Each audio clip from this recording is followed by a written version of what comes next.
মালদার বিখ্যাত জামাইয়ের হোটেলের মাটন কিন্তু রেডি হয়ে গেছে, একেবারে লাল লাল ঝাল ঝাল ভাবে কিন্তু রেডি করা।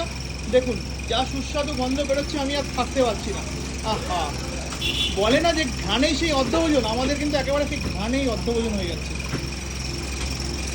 দেখুন একবারে মোটামুটি 35 থেকে 40 কেজি মাটন রেডি হয়েছে, এরপরেও কিন্তু আবার মাটন রেডি হবে, তার জন্য কিন্তু ওই পাশে মাটনও কাটিং হচ্ছে।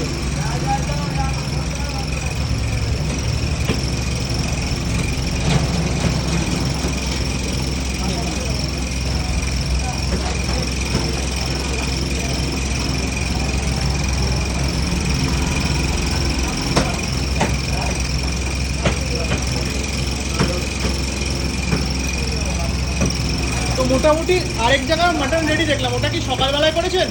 ওটা প্রথমে করে নিয়েছি। ওটা কটার সময়